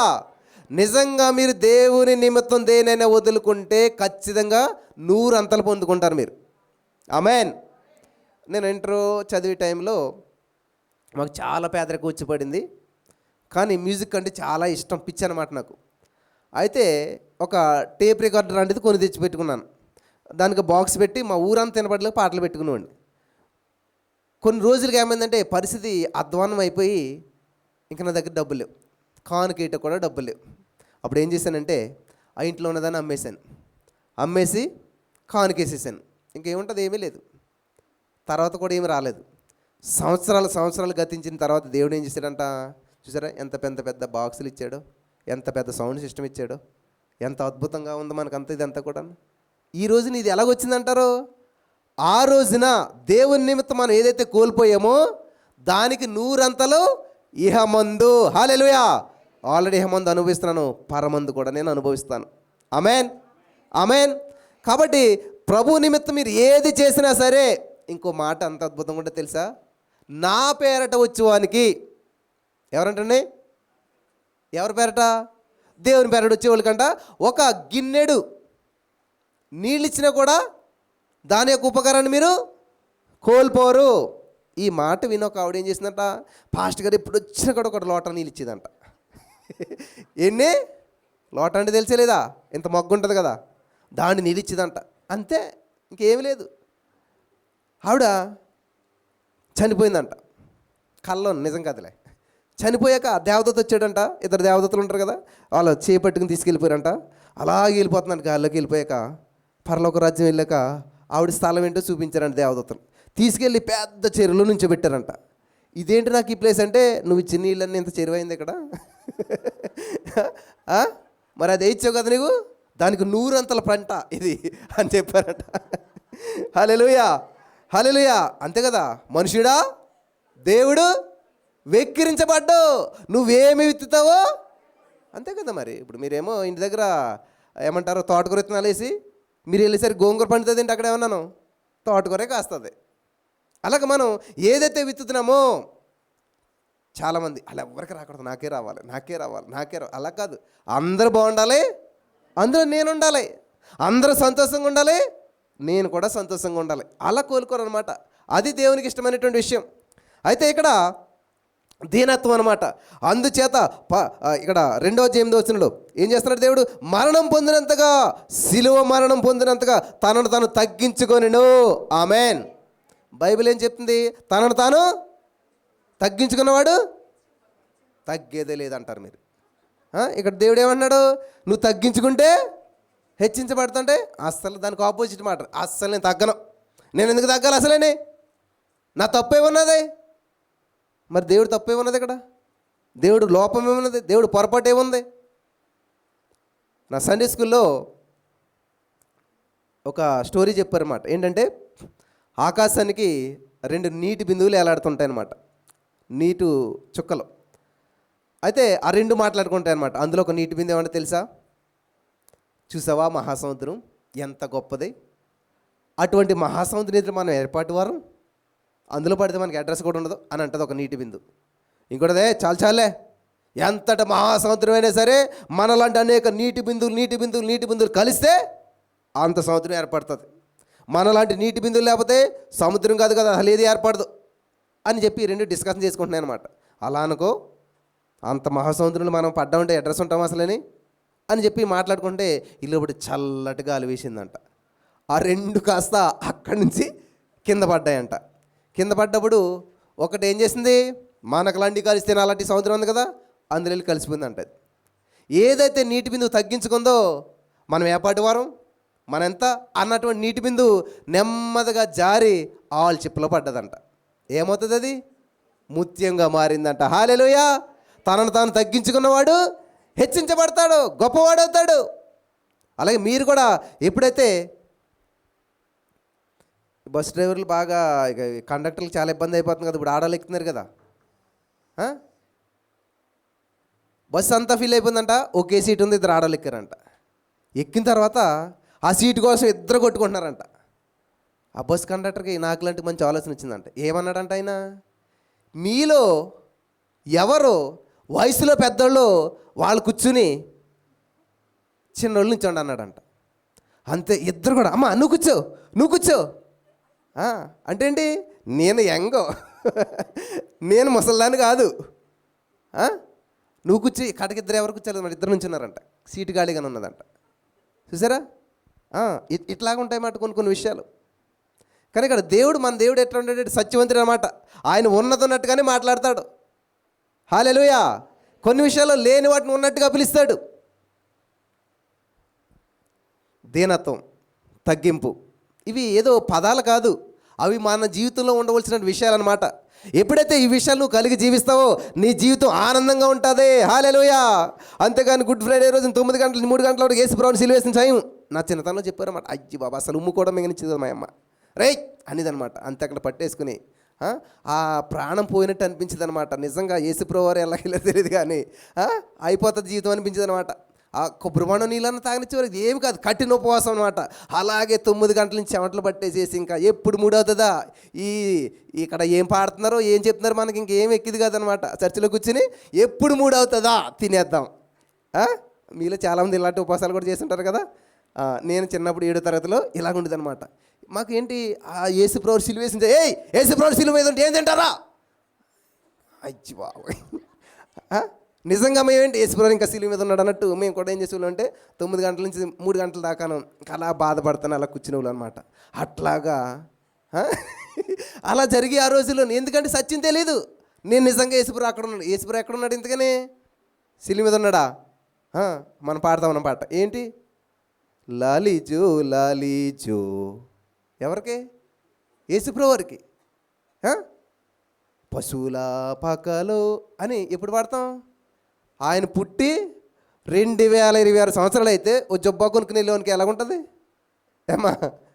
ఇప్పుడు మీ చుట్టాల్లో ఎవరో పిల్లలు పుట్టారనుకోండి, మీకు కొంచెం లేట్ అయిపోయిందనమాట. ఓ 2-3 సంవత్సరాలకి చిన్న జబ్బా కొనుక్కుని ఇంత డ్రెస్ కొనుక్కుని వెళ్ళారనుకోండి, ఏడు పిల్లని ఇలా తీసిరంటే ఆయన ఎలాగొస్తాడు? వాడు మంచిగా ఎగురుకుంటూ నడుచుకుంటూ వస్తాడు. ఇప్పుడు వాడికి ఆ జబ్బా చేతిలో పెడితే ఎలాగుంటుంది? అందరినీ వంక ఎంతో ఆప్యాయంగా ప్రేమగా చూస్తారా? దీనికి నిజంగా పిచ్చి పట్టేసింది. మరి నిజమే, మనం పాటలు పాడుతున్నప్పుడు అందరూ ఏమనుకుంటారు? ఏసైనా జోలపాట పాడుతుంటే ఆయన ఏమో 2000 సంవత్సరాల క్రితం పుట్టాడు, ఆయన వచ్చాడు 33.5 సంవత్సరాలు జీవించాడు, సిలువ మరణం పొందాడు, సమాధిని జయించాడు, ఇప్పుడు మహాకాశం పట్టచాలన్నటువంటి దేవుడు ఆయన ఇప్పుడు తండ్రి కుడి పార్శ్వం మీద కూర్చుని విజ్ఞాపన చేస్తాను. అటువంటి ఆయనకి మళ్ళీ నువ్వు జోలపాట పాడుతున్నావు అంటే ఎలా ఉంటుంది? సరే, యేసుప్రభు సిలువ వేసారని చెప్పి నువ్వు కన్నీళ్ళు కాటు చేస్తుంటే ఇప్పుడు ఆయన ఎక్కడున్నాడు? తండ్రి కుడి పార్శ్వం మీద కూర్చొని ఉన్నాడు. అంటే ఈ విషయాలు మనకు తెలియలేదు కాబట్టి అలా చేసాం అజ్ఞాన కాలంలోను. మరి ఇప్పుడు దేవుడు జ్ఞానం ఇచ్చినప్పుడు మనం ఏం చేయాలి? వెలిగించబడాలి. హల్లెలూయా! జ్ఞానంగా జీవించాలి. ఆమేన్. ఇక్కడ మనం చూసినట్లయితే మూడోది దీనత్వం, నాలుగోది చివరిగా ప్రకటన గ్రంథం 7వ అధ్యాయం 9వ వచనం మనం చూసినట్లయితే అక్కడ ఒక మాట మనం చదువుకుని ఈ 4 విషయాలు మనం ధ్యానం చేసుకుంటూ వచ్చినాం. అటు తరువాత నేను చూడగా ఇదిగో ప్రతి జన సమూహంలో నుండి, ప్రతి వంశంలో నుండి, ప్రజల్లో నుండి, ఆయా భాషలు మాట్లాడు వారిలో నుండి వచ్చి ఎవడను లెక్కింపజాలని యొక్క గొప్ప సమూహము కనపడెను. వారు తెల్లని వస్త్రములు ధరించుకున్న వారై ఖర్జూరపు మట్టల చేత పట్టుకొని సింహాసనం ఎదుటను గొర్రె పిల్ల ఎదుటను నిలవబడిరి. హల్లెలూయా! హల్లెలూయా! హల్లెలూయా! ఇక్కడ ఏంటంట? పరలోకపు విజయం కనిపిస్తూ ఉంది మనకి. గమనించాలి, 4 విషయాలు చెప్పాను ఇక్కడ నేను. నెంబర్ 1 ప్రవచనం, నెంబర్ 2 స్తుతి, నెంబర్ 3 దీనత్వం, నెంబర్ 4 పరలోకపు విజయం. ఆమేన్. యేసయ్య ఈ లోకానికి ఎందుకని వచ్చాడు? ఎందుకు వచ్చాడమ్మా? నీకు విజయం ఇవ్వటానికి వచ్చాడు, నిన్ను విడిపించడానికి వచ్చాడు. నీ జీవితంలో కలుగు చేసుకుని నీకున్న ఆర్థిక సమస్యలు, అనారోగ్య సమస్యలు, పేదరికం, ఒంటరితనం, మానసిక ఒత్తిళ్లు అన్నిటి నుంచి నిన్ను విడిపించి నిన్ను రాజుగా చేయడానికి వచ్చాడు. హల్లెలూయా! ఎందుకంటే ఆయన రాజు కాబట్టి నిన్ను కూడా రాజుగా చూడాలనుకుంటున్నాడు ఆయన. ఆమేన్. చెప్పాలి, ఐఎమ్ కింగ్. ఎవరన్నాను? ఎవత్వే నువ్వు అంటారు కదా, నేను రానిని అన్నారు. ఎప్పుడన్నాను? అస్సలు వేరే లెవెల్ ఉంటుంది అక్కడ కదా. ఎప్పుడన్నా చెప్పారా మీరు? ఎవడన్నా మిమ్మల్ని వచ్చి ఎవడన్నా నువ్వు అంటే నేను రాజుని. నా ఫ్రెండ్ ఒక ఆయన పేరు రాజు, హాస్టల్లో ఉన్నప్పుడు ఫోన్ చేసింది ఆమె. ఎవరన్నా ఫోన్ చేస్తే ఎవరు అన్నది ఆవిడ. నేను రాజుని అన్నాడు. అంటే ఎవరికి రాజు అన్నదే. నాకు నేనే రాజుని అన్నాడు ఆయన. హల్లెలూయా! నిజంగా జరిగిన సంఘటన. నిజమే, నీకు నువ్వే రాజు, నీ రాజ్యానికి నువ్వే రాజు. హల్లెలూయా! హల్లెలూయా! నీ ప్లేస్లో నువ్వే రాజు, నువ్వు పనిచేస్తున్న ప్లేస్లో నువ్వే రాజు. అలా ఉండాలి, నువ్వు ఏలుబడి చేయాలి. దేవుని యొక్క ఉద్దేశం అదే. ఆదికాండం 1:20 చదవండి, చదివితే కానీ మీకు ఇది అర్థం కాదు. ఆదికాండం 1:28 దేవుడు వారిని ఆశీర్వదించినట్లనగా మీరు ఫలించి అభివృద్ధి పొంది విస్తరించి భూమిని నిండించి దాన్ని లోపరుచుకొనుడి. హల్లెలూయా! ఏం చేయాలంట? ఏలుబడి చేయాలంట, లోపరుచుకోవాలి. ఏ పరిస్థితి అయినా నీ అండర్లోకి రావాల్సిందే. అండర్ కంట్రోల్ అంటారు. ఏంటండి? షుగర్ ఉంది కానండి ఎక్కడుందంట? కంట్రోల్లో ఉందంట. బీపీ ఉంది కానీ కంట్రోల్ ఉంది. అది మనం ఏం చేయాలి? కంట్రోల్లో పెట్టుకోవాలి. వాటి కంట్రోల్లోకి మనం వెళ్ళిపోకూడదు. ఏమైందిరా అంటే బీపీ పెరిగిపోయిందంట. ఎందుకలా చేసిన? బీపీ పెరిగిపోయింది అంటారు. బీపీ పెరిగిపోతే ఆ బీపీకి వీళ్ళు ప్రభావితం అయిపోయి ఇంక వీళ్ళు కంట్రోల్ ఉండరు అనమాట. ఇంకోటి ఏంటి? స్టార్ట్ అయిపోతుంది నిండది పాదరసమట్టం. ఈ యొక్క తుఫాన్లో చూడండి టక్కన కింద పడిపోతుంది అనమాట. అంటే ఏంటి? హెచ్చరిక వచ్చేది మనకి వెంటనే. అంటే తుఫాన్ వచ్చేస్తుందని చెప్పేసి. అలాగా కొంతమందికి ఏమైపోతుందంట? షార్ట్ టెంపర్ అంట. ఈ టెంపర్ అనేది ఏమైపోతుంది? షార్టేజ్ వచ్చేది సడన్గా. ఈ షార్ట్ టెంపర్ అయిపోతే ఇంకా వాళ్ళు ఏం చేస్తారో ఏంటి తెలియదు అనమాట. అట్లా ఉండకూడదు. ప్రతి ఎమోషన్ నీ కంట్రోల్లో ఉండాలి. నువ్వు లోపరుచుకోవాలి, నువ్వు ఏలుబడి చేయాలి, నీ శరీరాన్ని నువ్వు ఏలుబడి చేయాలి. 3:30కి లే అంటే ఇది లేచి కూర్చోవాలి అంతే. అంతేగాని ఇది నువ్వు చెప్పిన మాట అనుకుంటాను, దాని మాట నువ్వు విన్నావు అనుకోండి, అదేం చేస్తుంది, 3ంటికి కాదు 6ంటికి కానీ పడుకుని అనమాట అన్నమాట. దీని మాట నువ్వు వింటే అలా కాకుండా ఏం చేయాలి, నీ మాట అది వినాలన్నమాట. నీ కంట్రోల్లోకి బాడీ రావాలి. హల్లెలూయా. 5-6 గంటలు కూర్చున్నా కూడా లేకుండా ఉండాలి. అంతే 2 నిమిషాలు కూర్చున్నాను అనుకోండి, అంతే కాళ్ళు తిమ్మిరెక్కిపోయి అసలు ఏం అర్థం అవ్వట్లేదు, ఏం చేయాలి తెలియట్లేదు, అసలు ఈ పాటు ఉందో లేదో తెలియట్లేదు. ఎందుకు అయిపోతుంది అలాగా? కదలని నీరు స్వచ్ఛతను కోల్పోతుందంట, వాడని ఇనుము తుప్పు పడుతుందంట. ఈ బాడీ పార్ట్స్ మనకు సరిగ్గా ఎందుకు పనిచేయట్లేదంటే మనం వాడతలేదు. ఈ బ్రెయిన్ మనకు ఎందుకు సరిగ్గా పనిచేయట్లేదంటే మనం వాడతలేదు. ఏదైతే వాడతావో అది షార్ప్ అవుతుంది అనమాట. హల్లెలూయా, హల్లెలూయా, హల్లెలూయా. కాబట్టి నువ్వు దేవుళ్ళు షార్ప్ అవ్వాలి, యాక్టివ్గా ఉండాలి, సంతోషంగా ఉండాలి, చురుగ్గా ఉండాలి, ఆనందంగా ఉండాలి, సంతోషంగా ఉండాలి. నీ పరిస్థితిని బట్టి కాదు, ప్రభుని బట్టి. ఆమేన్, ఆమేన్, హల్లెలూయా. కాబట్టి ఈ రోజున ఈ మాటలు వింటున్న ప్రియమైనటువంటి సహోదర స్నేహితులారా, 118వ కీర్తన 25-26 వచనాలు మీరు చదివినట్లయితే అక్కడ యెహోవా దయచేసి రక్షించుము అంటే ఓషన్న, యెహోవా పేరట వచ్చేవాడు ఆశీర్వదించబడును గాక. ఇది మట్టల ఆదివారం రోజున మనం చేయవలసినటువంటి ప్రార్థన అనమాట. మనం ఆశీర్వదించబడడం దేవుని యొక్క ఉద్దేశం. హోసన్న అనగా దేవా ఇప్పుడే రక్షించు. వాళ్ళకి ఎలాగుందంటే బాగా శ్రమల్లో మగ్గిపోయినారేమో.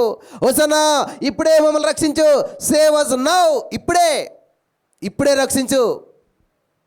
కాబట్టి ఈ రోజున మీరే సమస్యలు వచ్చినా యేసయ్య ఇప్పుడే మిమ్మల్ని విడిపించడానికి ఆయన సిద్ధంగా ప్రణాళికను సిద్ధం చేసి ఉంచాడు.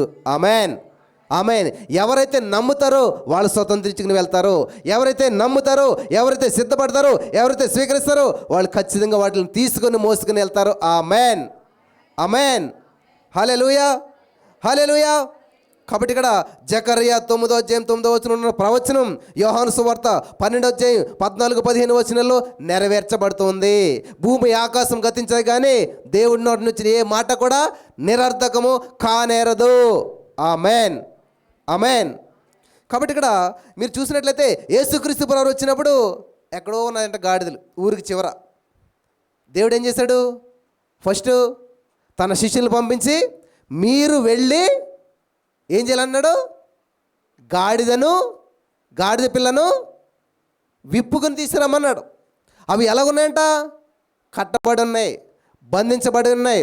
కాబట్టి ఈ రోజున గాడిద కట్టబడినంత వరకు కూడా అది ఆయనకు ఉపయోగపడలేదు. ఆమేన్. ఈరోజు మీలో కొన్ని లిమిటేషన్స్ ఉంటాయి, కొన్ని కట్టుబాట్లు ఉంటాయి. ఇలా ఎవరైతే కట్టబడి ఉంటారో వాళ్ళు వాడబడలేరు. మరి ఏం చేయాలంట, విడిపించు అని చెప్పాడు. ఎవరికి? ఆయన శిష్యులకి. శిష్యులు అంటే ఎవరు? 12 మంది అనుకుంటారు మీరు చాలామంది. కానీ దేవుని యొక్క ఉద్దేశం ఏంటంటే మత్తయి సువార్త 28లో మీరు చివరికి వెళ్ళినట్టయితే మీరు వెళ్ళి సర్వ సృష్టికి సువార్తను ప్రకటించుడి, అంతే. తర్వాత ఏమిటో తెలియదు. సమస్త జనులను శిష్యులుగా చేయడే. హల్లెలూయా. సమస్త జనులు శిష్యులుగా చేయాలంట. 12 మందిను వాక్యం చెప్పండి, ఒకళ్ళిద్దరు కాదు, సమస్త జనులను ఎలా చేయాలంట, శిష్యులుగా చేయాలంట. కాబట్టి ఇక్కడ మనం గమనించినట్లయితే ప్రియమైనటువంటి సహోదరి స్నేహితులారా, ఈ శిష్యులకు ఒక బాధ్యతను అప్పగించాడు. ఏంటంట, కట్లను విప్పాలి, బంధకాలను విప్పాలి. ఎవరైతే బంధకాల నుంచి బయటకు వస్తారో వాళ్ళ ప్రభుకు వాడబడతారు, ప్రభు కొరకు వాడబడతారు, ప్రభు పని చేస్తారు, ప్రభు నామాన్ని మహింపరుస్తారు. హల్లెలూయా, హల్లెలూయా, హల్లెలూయా. కాబట్టి కట్లు విప్పబడితే కానీ వాడుకోడు, బంధకాల నుంచి బయటకు వస్తేనే కానీ వాడుకోడు.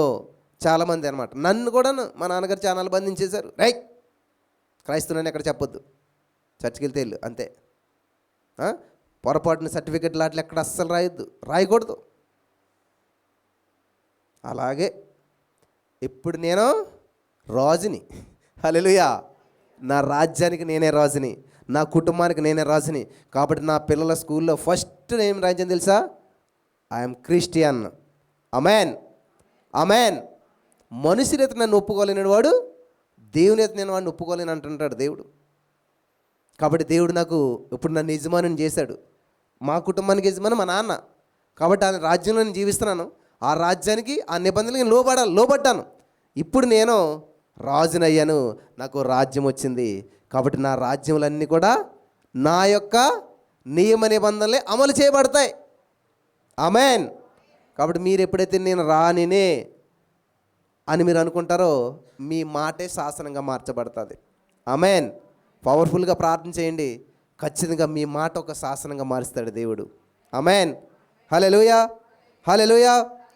ఇక్కడ మనం చూసినట్లయితే ప్రియులారా, దేవుడు గాడిదని ఎందుకు ఎక్కాడు? గుర్రం ఎక్కి రావచ్చు కదా. గుర్రం మీద ఎవరు వెళ్తారు? ఎందుకు వెళ్తారు? యుద్ధానికి వెళ్తారు. దేవుడు యుద్ధానికి రావట్లేదు ఇక్కడ. మరి ఎందుకు వస్తున్నాడు? సమాధానం పంచిపెడతానికి వస్తూ ఉన్నాడు. ఎక్కడికి వస్తున్నాడు ఆయన? యెరూషలేము. యెరూషలేము దేవుని చేత మరి శపించబడినటువంటి, తృణీకరించబడిన పట్టణంగా ఉంది. అటువంటి పట్టణానికి శాంతిని, సమాధానాన్ని ప్రకటించడానికి వచ్చి ఉన్నాడు. హల్లెలూయా, హల్లెలూయా. ఈ రోజున ఈ మాటలు వింటున్న ప్రియమైనటువంటి సహోదరి స్నేహితులారా, ఇంతవరకు మీ జీవితంలో, మీ కుటుంబంలో మీరు ఒకవేళ నిషేధించబడ్డారేమో, తృణీకరించబడ్డారేమో, వెలివేయబడ్డారేమో. ఎప్పుడన్నా వెలివేయబడతా మీకు తెలుసా? నేను హైదరాబాద్ వచ్చిన కొత్తలో మరి మమ్మల్ని వెలివేశారనమాట. వెలివేస్తే పెళ్లి కబురు చెప్పారు. ఇది మా ఇల్లు అనుకోండి, అక్కడ పెళ్లి కబురు చెప్పారు, ఇక్కడ పెళ్లి కబురు చెప్పారు, ఇక్కడ పెళ్లి కబురు చెప్పారు, ఇక్కడ చెప్పారు. మమ్మల్ని వదిలేశారు. మా అమ్మ ఫోన్ చేసి అన్నది, అరే అందరికీ పెళ్లి కబురు చెప్పారురా, మనకు ఒక్కరికే చెప్పలేదు అన్నది. నేను అన్నాను, అందరు వేరు, మనం వేరు, మనం స్పెషల్, మనం ప్రత్యేకించబడినటువంటి వారు. కాబట్టి దీన్ని బట్టి ఇంకా ప్రభుని మహింపరచాలి. హల్లెలూయా, హల్లెలూయా. అందరూ వేరు, మనం వేరు, తెలిసిపోతుంది కదా ఇక్కడే. కాబట్టి మనం స్పెషల్ పీపుల్, మనం స్పెషల్. హల్లెలూయా. అలా ఉండాలి మనం. అంతేగాని అందరికీ జరిగింది నాకు జరగలేదు, నాలో ఏదో లోపం ఉంది, నాలో ఏదో శాపం ఉంది, నాలో ఏదో ఉంది అనుకుంటారు మీరు. ఏదో ఉంది నిజంగాను, కానీ నువ్వు అనుకునేది కాదు ఉంటా అక్కడ. నువ్వు అనుకోలేనటువంటిది, నువ్వు ఊహించలేనటువంటిది ఒక ప్రత్యేకమైనటువంటిది నీలో ఉన్నది. Hallelujah. You are special, you are something special, you are unique. Hallelujah. అలా చెప్పాలన్నమాట. ఎందుకంటే మన జీవితంలో ఏదైతే ప్రతికూల పరిస్థితులు దాన్ని అనుకూలంగా మారుస్తాడు, అనేక మందికి దీవెనకరంగా మారుస్తాడు. నేను రోజుకి 18 గంటలు 40 రోజులు సూర్యకాంతి చూడకుండా చాలా కష్టపడి చదివాను. నాకు తప్ప జాబ్ ఎవరికి రాదనుకున్నాం. నేను జాబ్ వచ్చిండే చిన్న స్కూల్లో ఏదో ఒక 10 కిలోమీటర్ల సరౌండ్లో అక్కడే తిరిగేవాడిని. పక్క వాళ్ళకి ఎవరికి తెలిసింది కాదు.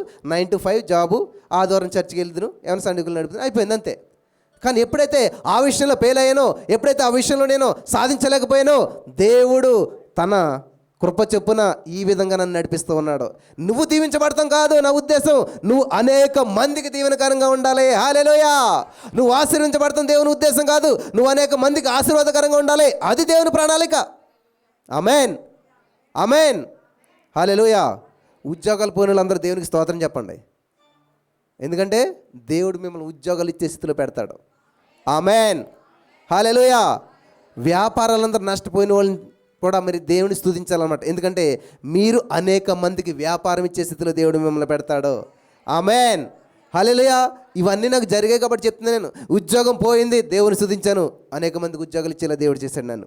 ఆమేన్, హల్లెలూయా, హల్లెలూయా. కాబట్టి ఏదైతే నష్టపోయారో నష్టాన్ని బట్టి దేవునికి ఎక్కువ స్తుతి చేయండి. ఆ విషయంలో దేవుడు మిమ్మల్ని ఏం చేస్తాడు? మాస్టర్గా చేస్తాడనమాట, గొప్పవాడిగా చేస్తాడు. ఆమేన్, హల్లెలూయా, హల్లెలూయా. కాబట్టి ఇక్కడ ఈ రోజున ఈ యొక్క మట్టల ఆదివారంలో చాలామంది ఈ యొక్క మట్టలన్నీ పట్టుకుని వెళ్ళి hosanna hosanna hosanna hosanna hosanna hosanna hosanna hosanna అంటూ చక్కగా రోడ్లంతా ప్రకటిస్తుంటారు. మంచిదే. కానీ మనం గమనించవలసింది ఏంటంటే చేతిలో మట్టలు కాదంట, హృదయంలో మాటలు ఉంచుకోవాలంట. చేతిలో మాటలు పెట్టుకుంటారు, పక్కన పడేసిపోతారు. అది కాదు ఇంపార్టెంట్. నీ హృదయంలో మాటలు పెట్టుకోవాలి. హల్లెలూయా. ఏంటా మాటలు అంటే దేవుని మాటలు. నా నల్ల గుండెల్లో మెరుగుతుందంటే ఏంటి? నువ్వన్న మాటలు. ఎప్పుడు? అప్పుడు నువ్వేమన్నా తెలుసా? అసలు నీకు పెళ్ళి ఏమదన్నావు కదా, నాకు గుర్తుంది. చూడు మా ఆయన చూడు ఎంత పౌరుషం వస్తుంది మీకు అంతలే. అలా కాదు, గుర్తుపెట్టుకోవాలి. ఇది గుర్తుపెట్టుకోవాలి, దేవుని యొక్క మాటలు గుర్తుపెట్టుకోవాలి. హల్లెలూయా, హల్లెలూయా. కాబట్టి ఏదైనా సమస్య వచ్చినప్పుడు దానికి తగ్గ రిఫరెన్స్ గుర్తుకొస్తుందా, దానికి తగ్గ వాక్యం గుర్తుకొస్తుందా, అప్పుడు అద్భుతమైన ఫలితాలను చూడగలుగుతావు. కాబట్టి ఇక్కడ బయట వేసేటువంటి కేకలు కాదు, కానీ లోపల మార్పును కోరుకుంటున్నాడు దేవుడు. కాబట్టి బయట హోసన్నా అని గట్టిగా కేకలు వేసేయచ్చు, అంతే, కొంచెంప్పుడు మామూలు అయిపోతుంది. కానీ నీ హృదయంలో లోపల కావాల్సిన మార్పుని దేవుడు ఎదురు చూస్తూ ఉన్నాడు. మట్టలతో ఆయన గనపరిచారు, మంచిదే, కానీ మనసు ఇవ్వలేకపోయినట్లయితే, నీ మనసు దూరంగా ఉన్నట్లయితే ఎన్ని మట్టలు పట్టుకొచ్చి ఊపేసి బకెట్ పడేసినా సాయంత్రం ఎండిపోతాయి. అలాగే మనం చేసిన ఆరాధన అంతా కూడా ఆరిపోతుంది. అలా ఉండకూడదు. దేవుని ఏం చేయాలంట, మరి మనం వస్త్రాలతో ఇక్కడ గాడిదకు వస్త్రాలు పరిచారు, కానీ దేవుడికి కావాల్సింది ఏంటంట, నీ యొక్క వాక్యాన్ని అనుసరించడం కావాలి దేవునికి. ఆ రోజుల్లో వాళ్ళు వస్త్రాలు పరిచారు, మరి నువ్వేం చేయాలంటే నీ హృదయాన్ని తెరిచి దేవుని వాక్యాన్ని స్వీకరించి దాన్ని అనుసరించాలంట. హల్లెలూయా, హల్లెలూయా, హల్లెలూయా. కాబట్టి ఆకులతో కాదు మనం ఆరాధన చేయటం, ఆత్మతో సత్యంతో దేవుని ఆరాధన చేయాలి. ఆమెన్, ఆమెన్, హల్లెలూయా. ఇప్పుడు అందరికి మీకు ఒక మట్టి ఇచ్చి మంచిగా పాట పాడించామనుకోండి, మంచిగా ఉంటుంది, చుట్టకు బాగానే ఉంటుంది, అంత పక్కన పడేస్తారు, పోతారు. అది కాదు, ఆత్మతో సత్యంతో ఆరాధన చేయాలి. ఆమెన్, ఆమెన్, హల్లెలూయా. కాబట్టి ఇక్కడ మనం చూసినట్లయితే ఈ యొక్క యెరూషలేములో ఈ యొక్క పస్కా పండుగ ఆచరించడానికి యేసుప్రభువు కూడా వెళ్ళారు. 27 లక్షల మంది వచ్చారంటండి అక్కడికి. 27 లక్షల మందిలో మరి ఆయన ఈ విధంగా ఈ యొక్క మట్టల ఆదివారం జరగటం చాలా అద్భుతమైన విషయం అనమాట. మనం కూడా ప్రతిసారి గుర్తు చేసుకున్నప్పుడు ఏం చేయాలంటే, మనం ఏమి నేర్చుకోవాలి, ఏమి మార్చుకోవాలి. ఆమేన్, హల్లెలూయా. కాబట్టి యెరూషలేము దేవుని చేత తిరస్కరించినటువంటి ఒక పట్టణం అది. అటువంటి పట్టణానికి యేసుక్రీస్తు ప్రభువారు సమాధానం కలుగజేయడానికి వెళ్తూ ఉన్నాడు. ఆమేన్, ఆమేన్. నిర్జీవ పరిస్థితుల్లోకి నువ్వు వెళ్తే జీవం రావాలి, ఎండిపోయిన పరిస్థితుల్లోకి నువ్వు వెళ్తే జీవం రావాలి, విడిపోయిన కుటుంబాలకు నువ్వు వెళ్తే కట్టబడాలి. అది దేవుని యొక్క ఉద్దేశం. సమాధానపరిచేవారు ధన్యులు, వారు దీవించబడతారా, దేవుని కుమారులు అనబడతారు. ఆమేన్, ఆమేన్, హల్లెలూయా. కాబట్టి అటువంటి సమాధానం కలిగించడానికి దేవుడు వెళ్తున్నాడు. కాబట్టి నువ్వు కూడా సమాధానం కలిగించడానికి వెళ్ళాలి. ఇక్కడ దేవుడు ఏం చేస్తున్నాడంటే ఒక సూచక క్రియ. సూచక క్రియని గ్రీకులో ఏమంటారంటే డ్యునామిస్ అంటారనమాట. డ్యునామిస్ అంటే ఏంటంటే ఒక శక్తివంతమైనటువంటి కార్యం అనమాట. హల్లెలూయా, హల్లెలూయా. ఈ డ్యునామిస్ నుండే డైనమైట్ అనేటువంటిది రావడం జరిగింది. కాబట్టి మనం దేవుని శక్తిని పొందుకోవాలి. శక్తి కలిగిన వాడు ఎలాగుంటాడు, శక్తిమంతుడిగా ఉంటాడు. మందేసినోడు చూడండి, మందేనని చెప్పి మంచిగానే ఉంటాడు. మందేసాక చూడండి రోడ్డు మీదకి వెళ్తాడు, లారీని ఆపుతాడు, ఏది ఆపుతాడు. మధ్యలో నిన్న ఎవరో చూసానమాట, వాళ్ళ బస్సు వాళ్ళ ఇంటి దగ్గర ఆపట్లేదని చెప్పి ఆ నడి రోడ్డు మీద మంచం వేసుకుని ఆ బస్సుకి అడ్డంగా పడుకున్నాడు. చూసే ఉంటారు మీరు చాలామంది. ఇంకా మనకి లోపలికి అది ఎదురుకి ఏం చేస్తారు, వాళ్ళ సహజ యొక్క ప్రవర్తన మర్చిపోయి దాని ప్రకారం ప్రవర్తించదన్నమాట. ఇక్కడ దేవుని వాక్యంలో కూడా మీరు మద్యంతో మత్తులు కాక దేవుని వాక్యంతో మత్తులు అయిన సెలవిస్తుంది అనమాట. హల్లెలూయా, హల్లెలూయా. కాబట్టి నీకు దేవుని వాక్యం బాగా ఎక్కిందనుకో, ఆ మత్తులు నువ్వు పనిచేస్తావు, ఆ మత్తులు నువ్వు మాట్లాడతావు, ఆ మాటలే నువ్వు మాట్లాడతావు. హల్లెలూయా, హల్లెలూయా. ఎవరు ఏమన్నా సరే నీ నోట్లోంచి అదే వస్తుంది అనమాట. ఏంటి, దేవుని వాక్యమే వస్తుంది. కృపాక్షేమాలన్నీ వంట వస్తాయి. కాబట్టి ఈ రోజున యొక్క మట్టల ఆదివారపు రోజున నీవు దేవుణ్ణి జ్ఞాపకం చేసుకోవాల్సిన విషయాలు ఏంటంటే, ఆయన నీ కొరకు వచ్చాడు. కాబట్టి నువ్వేం చేయాలంట, సంతోషించాలి, ఉల్లాసించాలి, క్షేమంగా ఉండాలి, ఆరోగ్యంగా ఉండాలి, సంతోషంగా ఉండాలి. ఆమేన్. అటువంటి భాగ్యం ఈ మాటలు ఇచ్చిన వారందరికీ పరిశుద్ధాత్మ దేవుడు అనుగ్రహించి నడిపించి బలపరచునుగాక. ఆమేన్, హల్లెలూయా. మరి ఎవరన్నా సాక్ష్యం చెప్పాలనుకున్నట్లయితే మీకు అవకాశం ఇస్తూ ఉన్నాను. ఒక 1-2 మినిట్స్లో మరి చెప్తానికి ఎవరైనా సరే ముందుకు వస్తే, ఇక్కడ నుంచి మనకి ఎవ్రీ సండే కూడా జస్ట్ 1-2 టెస్ట్ మనీ సమయం ఇవ్వాలని చెప్పి నేను ఆశపడుతున్నాను. చక్కటి సాక్ష్యం, మరి దేవుడు మీ జీవితంలో చేసిన అద్భుతాన్ని ఏదైనా ఉందంటే పంచుకోవాలంటే మీరు అక్కడే లేచి నిలబడొచ్చు, మీ దగ్గరికి మైక్ వస్తుంది. ఎవరైనా సరే. థ్యాంక్ యూ జీసస్, హల్లెలూయా. అమ్మ ఎవరైనా సరే మీరు అక్కడే ఉండి చెప్పొచ్చు. మీదేమీ లైవ్లో కూడా కనపడరు, మీరు మీ ఫోటోలు ఏమి రావు, జస్ట్ మీ వాయిస్ మాత్రమే వెళ్తుంది. చక్కగా లైవ్లో కూడా చాలా కొన్ని వందల మంది మరి చూస్తూ ఉన్నారు, చాలా సంతోషం. వాళ్ళందరికీ టైం అలవాటు అయిపోయిందనమాట. ఒకవేళ 12 to 1 గంట 1 గంటన్నర వరకు మిస్ అయినా కానీ ఖచ్చితంగా 1 గంటన్నర నుంచి మెసేజ్ని వింటకి చాలామంది వస్తూ ఉన్నారు. లైవ్లో ఉన్న మిమ్మల్ని అందరిని బట్టి నేను చాలా సంతోషిస్తున్నాను. God bless you. మీ అందరికి కూడా యొక్క పామ్ సండే విషెస్ శుభాకాంక్షలు తెలియజేస్తూ ఉన్నాను. Hallelujah, hallelujah, hallelujah. ఎవరన్నారా?